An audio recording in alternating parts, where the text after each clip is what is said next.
Hello guys, welcome back to our channel education arena.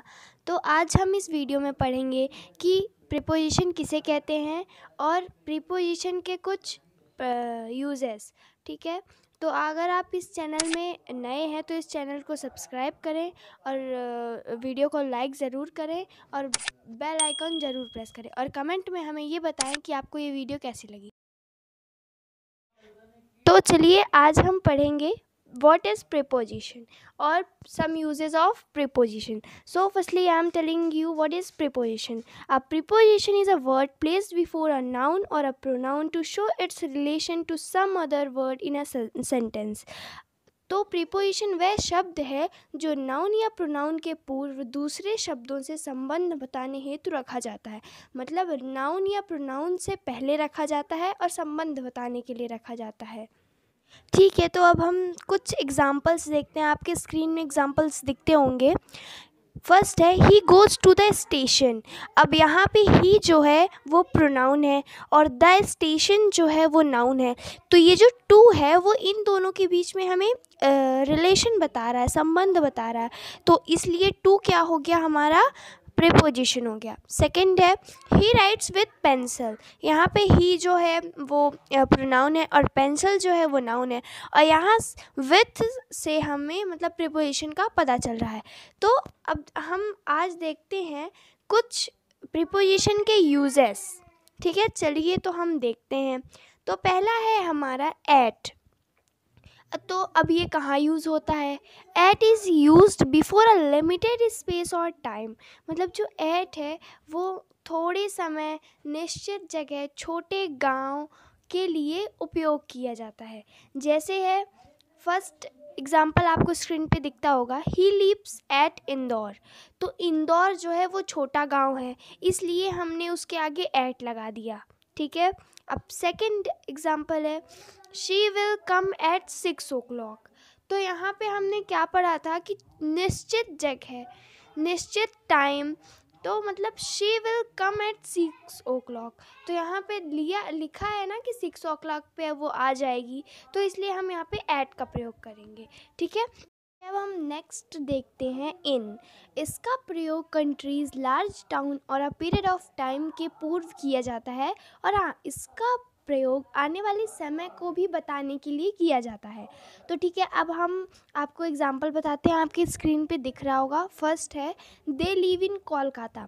तो यहाँ पे हमने क्या पढ़ा था कि लार्ज टाउन के भी आगे हम इन लगाते हैं। तो कोलकाता लार्ज टाउन है, इसलिए हमने इसके आगे इन लगाया। नेक्स्ट एग्जाम्पल है he will come in a week. मतलब he will come in a week, वह हफ्ते बाद आएगा। तो यहाँ पे जो मतलब यहाँ पे इन इसलिए लिया लगा गया है क्योंकि आने वाले समय को भी बताने के लिए इन का प्रयोग होता है, इसलिए यहाँ पे इन का उपयोग हुआ है।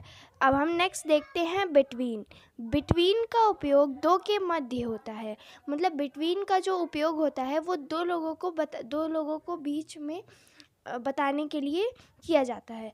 फर्स्ट एग्जाम्पल है आपके स्क्रीन पे दिखता होगा, there arose a dispute between Ram and Hari. मतलब यहाँ पे राम और हरी के बीच की बातें चल रही है, दो लोगों की बीच की बातें चल रही है, इसलिए हम यहाँ पे बिटवीन लगाएंगे। ठीक है, अब सेकेंड एग्जाम्पल है distribute these mangoes between the two. मतलब यहाँ पे भी दो लोगों की बातें चल रही है कि मतलब ये जो आम है वो दो लोगों में बांट दो, तो इसलिए हम यहाँ पे बिटवीन लगाएंगे। ठीक है, अब हमारा नेक्स्ट है एमोंग।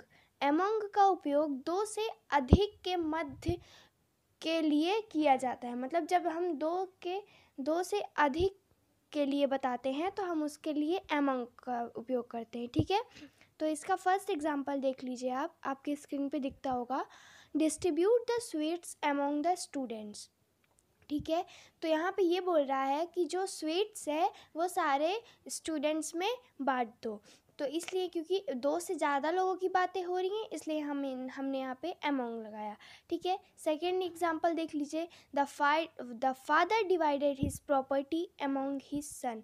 मतलब जो फादर थे उन्होंने अपनी प्रॉपर्टी, मतलब दो से ज़्यादा उनके बच्चे होंगे, इसलिए हमने यहाँ पे अमोंग लगाया। ठीक है, अब हम देख लेते हैं विथ। नेक्स्ट है विथ। इसका उपयोग उस शब्द के पूर्व किया जाता है जो साधन, की ओर इशारा करता हो। मतलब किसी भी इंस्ट्रूमेंट की ओर जब कोई चीज़ इशारा करती है तो हम उसमें विथ लगाते हैं, ठीक है। तो इसका फर्स्ट एग्जाम्पल है the lion was killed by Ram with a sword.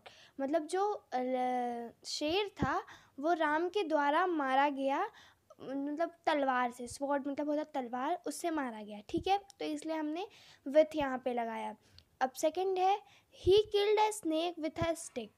तो मतलब स्टिक से उसने एक सांप मारा, ठीक है ना, विथ अ स्टिक, तो इसलिए हमने वहाँ पे विथ लगाया, ठीक है। अब नेक्स्ट है हमारा आफ्टर। इसका प्रयोग बीते हुए समय को बताने के लिए किया जाता है, ठीक है। मतलब इसका उपयोग बीते हुए समय को बताने के लिए किया जाता है। तो फर्स्ट इसका एग्जाम्पल है राम के टू सी मी। तो इसका फर्स्ट एग्जाम्पल था Ram came to see me after 3 days। तो मतलब बीते हुए समय को, मतलब 3 दिन बीत गए तब राम मुझे देखने आया, ठीक है। तो ये फर्स्ट यहाँ पे, इसलिए हमने यहाँ पे आफ्टर लगाया। सेकेंड है Sita came after a week. मतलब जो सीता थी वो 1 हफ्ते बाद आई, तो इसलिए हमने यहाँ पे आफ्टर लगाया। नेक्स्ट है सिंस। इसका प्रयोग निश्चित समय बिंदु दर्शाने हेतु किया जाता है।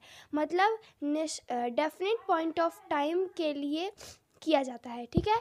तो इसका फर्स्ट एग्जांपल है I have been reading since morning. मतलब मैं सुबह से रीडिंग कर रही हूँ, ठीक है। तो अब हम इसका नेक्स्ट एग्जांपल लेते हैं she has been suffering from fever since Monday. तो इसका मतलब उसे मंडे से फीवर थी, ठीक है। अब हम नेक्स्ट देखते हैं फॉर। इसका प्रयोग संज्ञा या फ्रेज के पूर्व अवधि पीरियड ऑफ टाइम बताने हेतु किया जाता है, ठीक है ना। नाउन के साथ पीरियड ऑफ टाइम बताने के लिए किया जाता है, ठीक है। तो इसमें हम फर्स्ट एग्जांपल आपकी स्क्रीन पे दिखता होगा I have read nothing for 5 days, ठीक है। मतलब मैंने 5 दिन से कुछ भी नहीं पढ़ा है, ठीक है, इसका ये मतलब है। सेकंड है he has been here for 4 days।